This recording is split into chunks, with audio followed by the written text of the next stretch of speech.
Welcome back on the AM show. Thank you for staying with us. Greatly appreciated your time here. Now, coming up on the show from now till later on, we're going to be talking the appointment of ministers. Some 22 have been given the green light, but we have 8 of them who are in a bit of a tricky situation. And I'm talking about some 3 nominees who have been rejected by the appointments committee, but there are 5 of them who have to reappear to make a case, so to speak. Joining us for that discussion will be Dr. Rasheed Draman, Executive Director, Africa Center for Parliamentary Affairs, and our own parliamentary correspondent, Joseph Opoku Gakpo. But don't you forget, coming up later on the show, we are also going to bring you the free SHS placement. Mama Vioso Abwaji will be bringing us up to speed on that. She's going to be there live as we walk through the process. Over 150,000 of these students not getting their placement. We try to remedy that situation. And on the last leg of the show, before showbiz, we bring you that hotline documentary, The Gay Next Door. It's one that we're going to be delving into. Prince Appiah there with that documentary. So more to look forward to this morning on the show. But coming up right now, it is our discussion, the Appointments Committee of Parliament and the way forward. Doc, a very good morning to you, Dr. Rasheed Draman. Thank you very much for joining us. Good morning. It's a pleasure having you. Let me quickly start from here. So far, with the Appointments Committee, its work, maybe even starting from its constitution, the work it has done thus far, the 2 sides, the NDC and the NPP, and the sort of feedback we've got. Now, 22 being cleared, 8 finding themselves in a bit of a tricky situation. How do you say the Appointments Committee has fared up to this point? Well, fairly well. We've seen some significant improvements, if you like, in terms of the line of questioning and in terms of the members probing the various ministers designate that came before them. Over the years, we have had cause to say that perhaps the Appointments Committee should be decentralized in such a way that, the various sector committees will be responsible for, if you like, vetting the ministers that come before the committee, so that we move away from this omnibus committee that you have, where in the past we've not seen, very sharp questions or, if you like, technical questions being put before the nominees that come before the committee. Now, this time around, I think we've seen some significant improvement, perhaps maybe because of the times that we live in. But I still believe that a way must be found to make sure that, we have people who look after various sectors get involved one way or the other when appointees show up before the committee. Because, if I'm a member of the health committee, I'll be, very apprised of happenings in the sector. I would have been following the developments in the sector over some period of time, and I would know maybe the issues that are coming up in the sector to the extent that I will be able to pose the right questions much better than someone who doesn't belong to the health committee. So that is the point, that we see this happening in many jurisdictions. I mean, you go to the US, for instance, this appointment process is decentralized, and so many other places. So we've seen some improvements, though. I mean, I must say, and like I said earlier, perhaps it might be because of the times that that we are living in. I mean, everyone is alert. I mean, both sides are alert because the stakes are quite high this time around in the eighth parliament. Right. Now, just because you touch on these right questions, so to speak, and we have seen quite a lot this time around with a very evenly split appointments committee. Would you say so far, if maybe I had to push you to give us something on the scale of 1 to 10, what would it be, a figure representative of the quality of questions we have had posed so far at these vetting sessions? How do you rate them? Well, I mean, I would say perhaps, I will avoid, I mean, assigning numbers, but I would say the committee has done fairly well, even though not without some drama, as we have seen over the years. I mean, particularly not drama in terms of the nominees that show up before the committee, but drama in terms of the tensions that we see between the two sides, particularly some members of the opposition NDC and the chair of the committee. I mean, I remember in the last parliament, we saw instances where, for instance, some NDC members had, cause to complain that the chairperson, the Right Honorable Deputy Speaker, First Deputy Speaker of Parliament then, and now again, First Deputy Speaker, was not fair to them in terms of giving them the opportunities to perhaps ask all the kind of full range of questions that they have. This time around, we saw that play out again. I mean, particularly in the case of Honorable Okujeto Ablakwa and the Right Honorable Deputy Speaker of Parliament. But on the whole, I would say this appointments committee has been much better than the previous ones that we have seen. Perhaps they are learning from their mistakes. And I mean, most of the members that are on this committee were also in the previous committee. Could it also, Doc, be on account of the fact that there's a very evenly split vetting or appointments committee? Could it be? Well, it could be, but I think more than being evenly split, I think is the issue of the stakes that are quite high.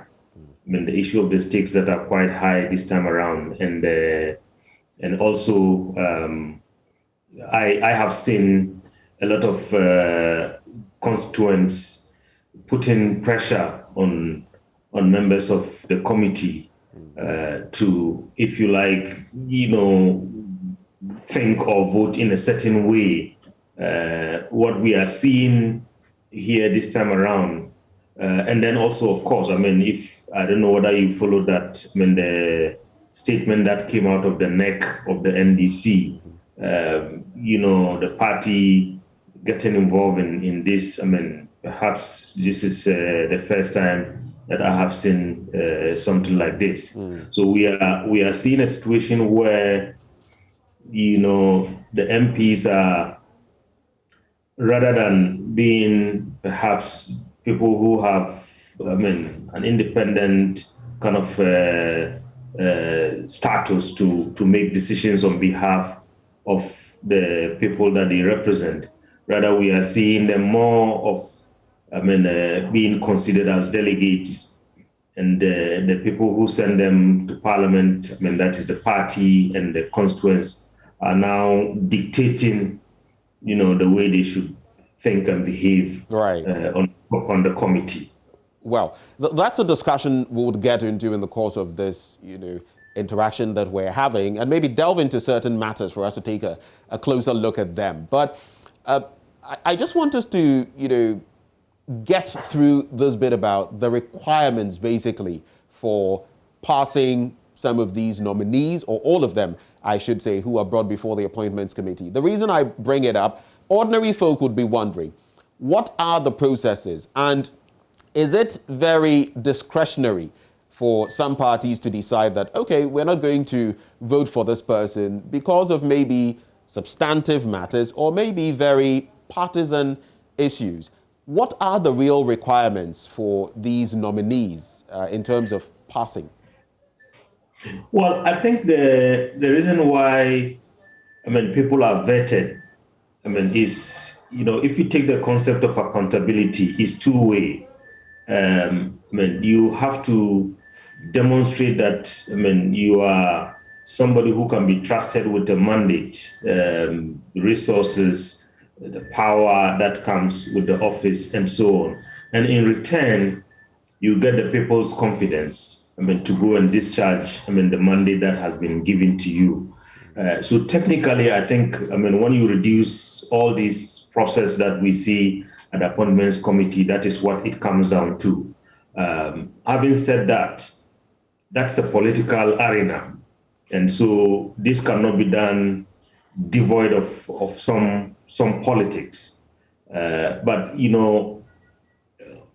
if you go back to the main reason why this process is taking place in the first place, I think it should be, everything must be based on substance, if you like, not issues of this person is arrogant, or this person has done something somewhere that is unrelated to the issues on the table, and because of that we are going to take a position or a stand that that goes contrary to what the rules of the House say. Right. Now, Doc, looking at the numbers that we have, some 22 per what we gather, receiving or getting the green light, and with this thorny group of 8, with 3 of them being rejected outright and 5 of them being given the opportunity to reappear before Parliament. They might even have to go as far as the full floor or a House of Parliament to get approval. When you look at the numbers, do they reflect what you, having keenly observed proceedings so far, would have been thinking of? I'm talking of in terms of approval and rejection.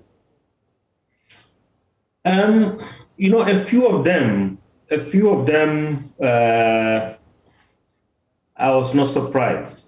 So maybe let me just start with those that I was not surprised about. Okay. So if you take the Honorable Minister Designate for Communication,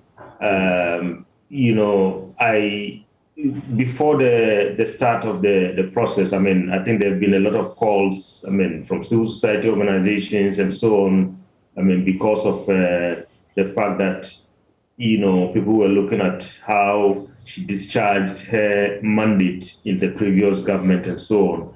And then maybe certain, issues related to conduct. So I wasn't surprised. I knew that, that nominee was going to have some challenges.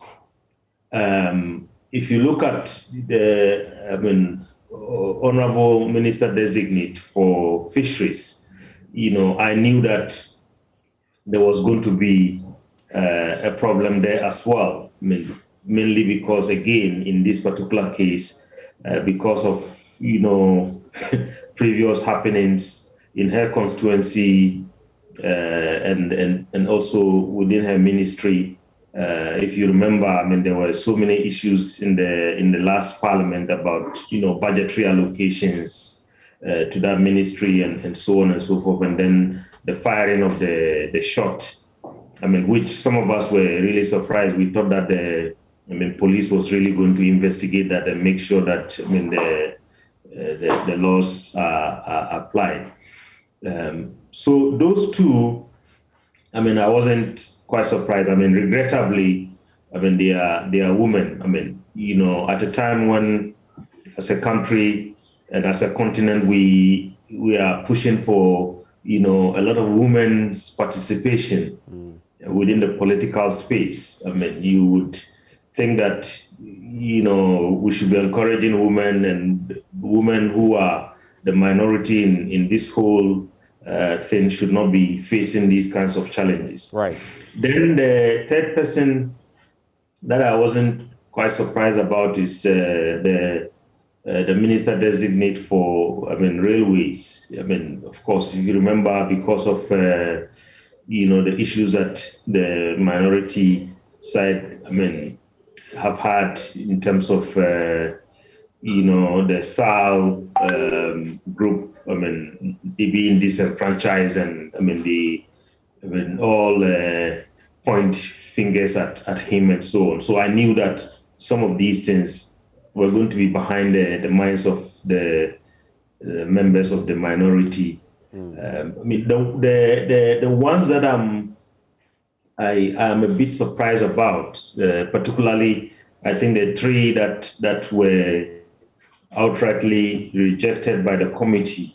I think it's, the two gentlemen, the Honorable Minister Designate for Information, as well as the Minister Designate for Agriculture. Okay. Because, some of the reasoning that I read in the media, there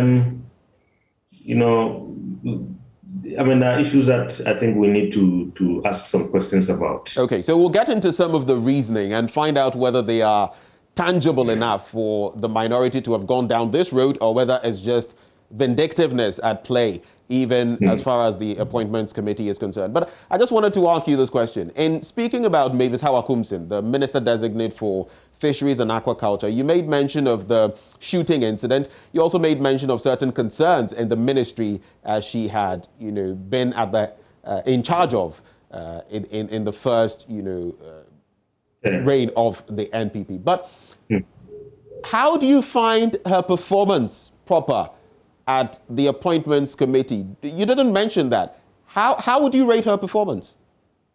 Well, certainly, I think her performance as compared to, and here I think that's the benefit that we have, because a number of them appeared before the committee, so we have the benefit of comparing one to the other. Certainly, her performance as compared to the others was not quite creditable, and again, this is not me saying that. This is what the verdict that the citizens of Ghana have given. Even though I hear some, who came to her defense, saying, it's not all about English language. Doc, pardon the interjection. You say the verdict of ordinary Ghanaians. Respectfully, sir, what would be your verdict, having watched Hawakumsin on the floor? If we were to restrict it to her performance in front of the Appointments Committee, what would be your verdict? Did she pass? Would you pass? Well, as compared to the others, I would say, as I said, she didn't discharge herself creditably as compared to the others who showed up before the committee. So, whether she did pass or not, I think that one is left to the Appointments Committee and to the entire House to decide. Yes. Okay. But I'm saying that, Ghanaians who sent her to Parliament, passed a verdict. And I was saying also that people have made the argument that, it shouldn't all be about, how much good English that you speak or articulate yourself in the language of the Queen. But, this is a language that has been bequeathed to us, and this is a language in which we do our business, as a country. So anybody who is going to be given a mandate must be someone who understands this language, and must be someone who can understand maybe the issues in the sector, which are, if you like, most of the time articulated in the English language.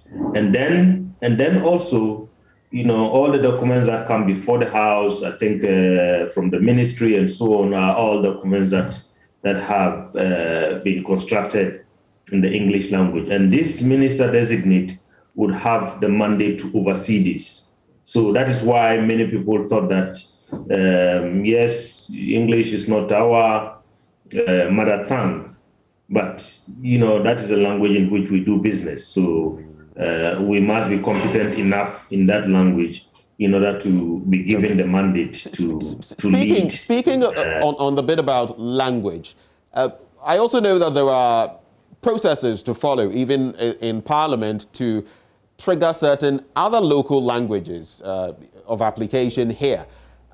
Could some of those measures not have been followed at the appointments committee? What are the processes involved? And especially when we feel there are some people who cannot express themselves properly in the Queen's language, shouldn't there be such opportunities for them so that maybe we could avoid what we witnessed with Mavis Howard-Koomson? Yes, I think that's what the standing orders say. I mean, if you cannot express yourself, you have to express yourself in the language that you are competent in, so that the Hansard, that's the official record of Parliament, can capture verbatim, because the Hansard is the official record, and everything that is said in Parliament, either at the what do you call it, on the floor of the House during plenary or at committee sittings, which are also parliamentary sittings, would be captured.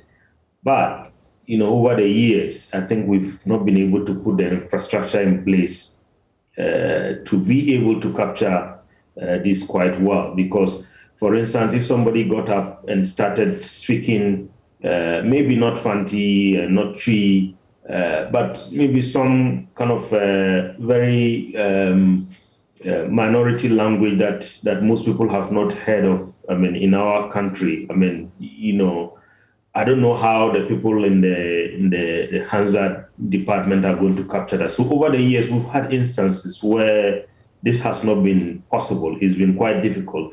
I mean, if we were in a country where perhaps we had a lingua franca apart from English, like you go to the Eastern African countries where apart from English, they have Swahili, and everybody, for instance, in Kenya, in Tanzania, in other places speak Swahili. So when people cannot express themselves in English and they speak Swahili, it can be captured.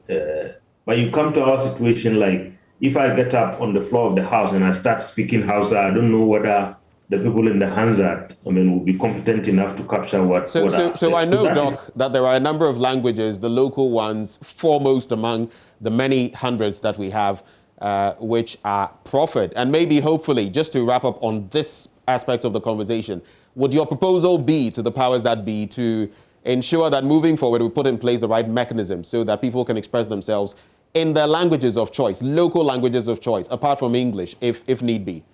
Is that something you're going to push for? Yes, indeed. But you see, that is going to be, and I'm sure that's why, I mean, Parliament has had difficulties over the years. Because, I mean, if you, which languages? Because you see, if you start saying, for instance, let's do Tree, let's do Ga, let's do this, then other people who don't belong to that are in Parliament are going to say you are discriminating against them, because I'm going to be forced, if I cannot speak English, to speak some language that I don't belong to. But I think, and I think this goes back to the challenge that most of our countries have had, I mean, post-independence, in terms of choosing a lingua franca. I mean, the discussion has been which language amongst, like you said, more than 100 or so that we may have in our country. And in some countries they have, in Nigeria, for instance, they said they have more than 300 different languages and so. Right. I am thinking that maybe looking at our major ethnic groups and the languages they speak, maybe that could be simplified from that angle. But I'll leave that to the parliamentary, body to discuss that, especially as we're seeing what we're seeing. But looking at the sort of reasons cited by, the opposing members of Parliament on the Appointments Committee, you take, for example, Godfred Dame, and I'm taking from both sides of the 8, those 3 rejected outright and those who are to take a step further and justify their inclusion, so to speak. Godfred Dame being, brought up because of his involvement with the Ejapa deal and his maybe failure to give certain details. Slowusu Ekufo with regard to the shutting down of certain stations. I mean, Dr. Akoto Efriye, when it comes to his being arrogant, the information minister, and one interesting thing cited there, the fact that it was based on what he said after Dr. Dominic Ayine in court made that statement about a predetermined agenda of the Supreme Court. That culminated in his contempt case before that court. When you look at this, stream of reasons given, do they suffice, or are we just being vindictive, playing party politics, even on the appointments committee level? Well, I mean, in dealing with the mandate, I mean, of the various, I mean, the ministers that came before the House, I think we are looking both at, how they discharge themselves, I mean, in the previous roles that they played. And I think, fortunately for the committee, in the case of these, for instance, Rasheed Draman, he was in the Attorney General's department in the previous term.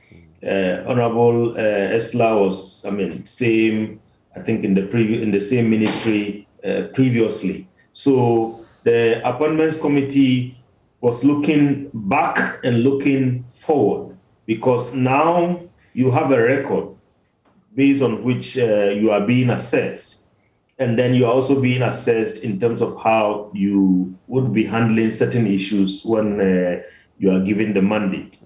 So Ajapa, I think, certainly was a hot issue before the elections. And I mean, I think apart from Parliament itself, you have heard, I mean, media, civil society, including the what do you call him, the special prosecutor, I mean, coming out with a verdict that was not quite I mean, if you like, pleasant to the government at the time. So if there are issues that have to be answered, I think the honorable, I mean, minister designate certainly was part of the team.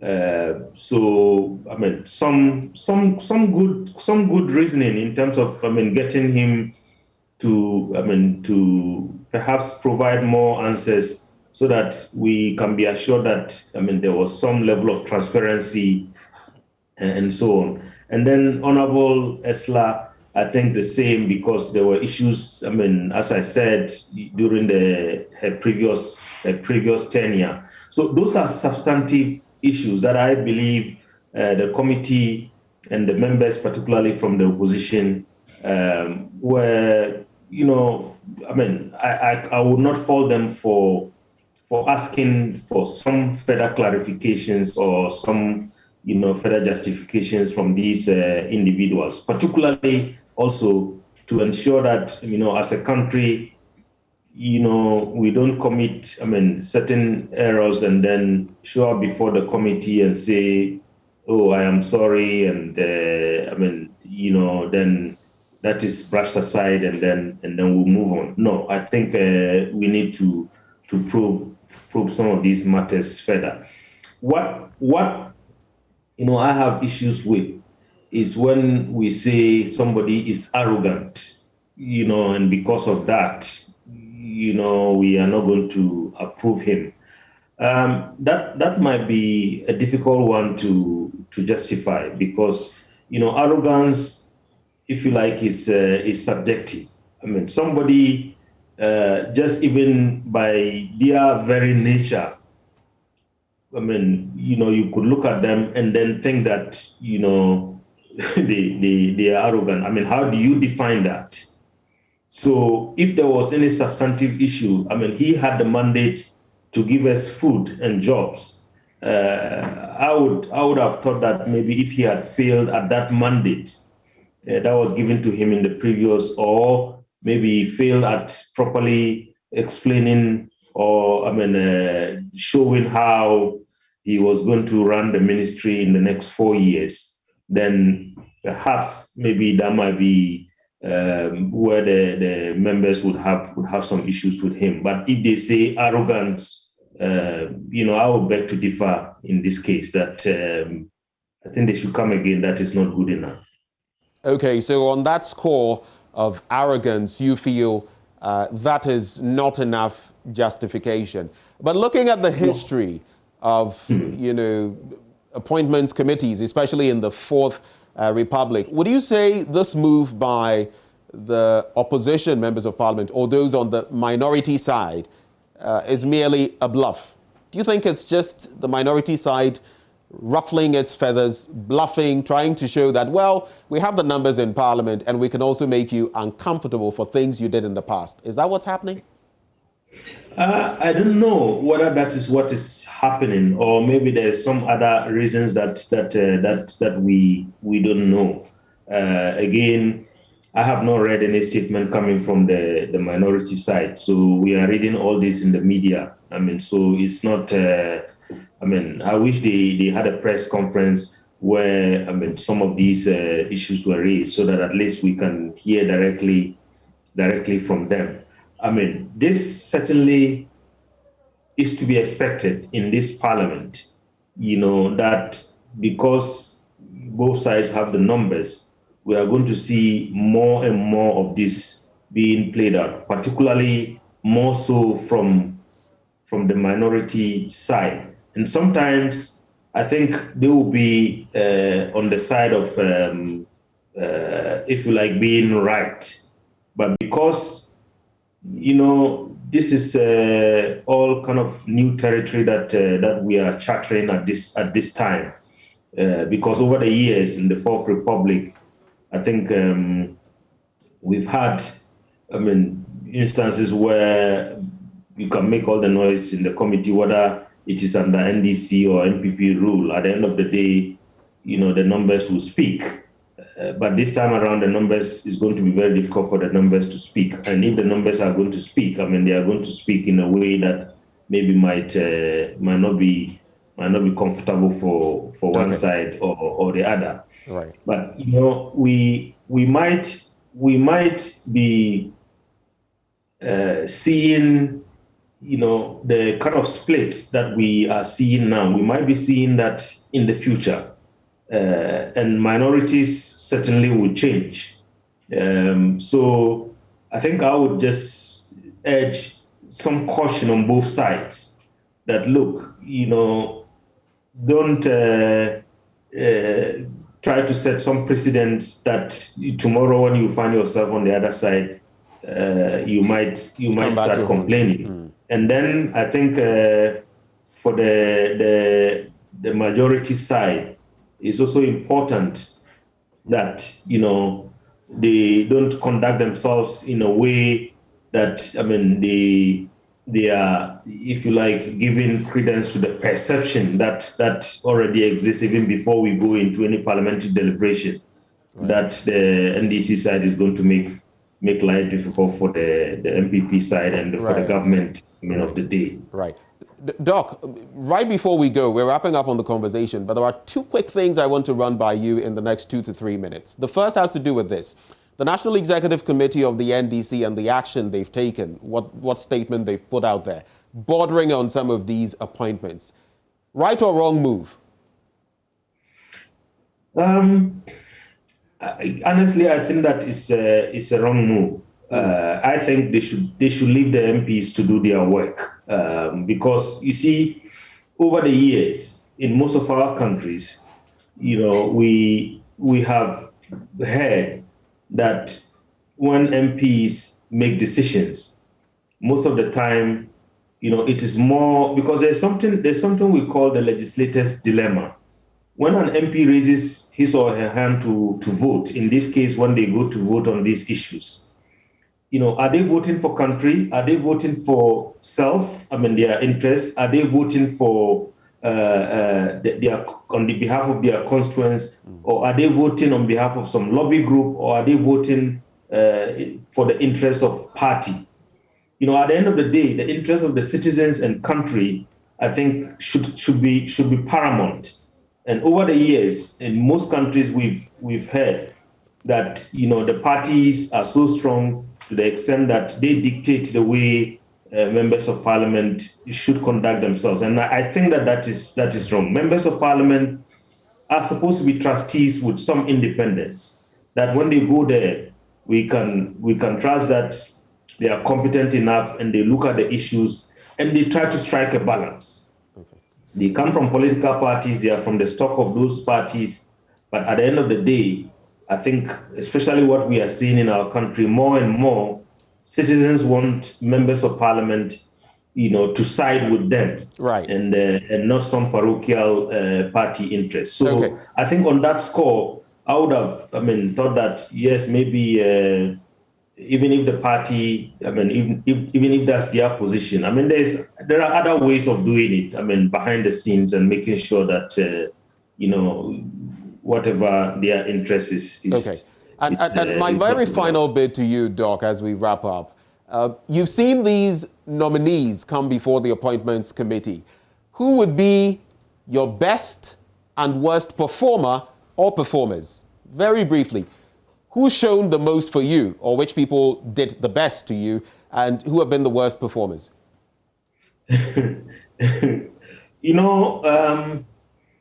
have a lot of friends among the nominees that showed up. So if I'm going to name best and worst performance, I might be biased. I would just say that I think that is a verdict that we might want to leave to the citizens, to decide.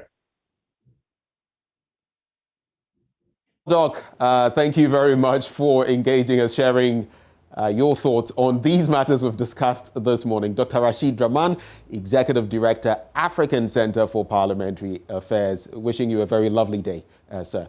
Well, that's how we wrap up on the first belt of the conversation.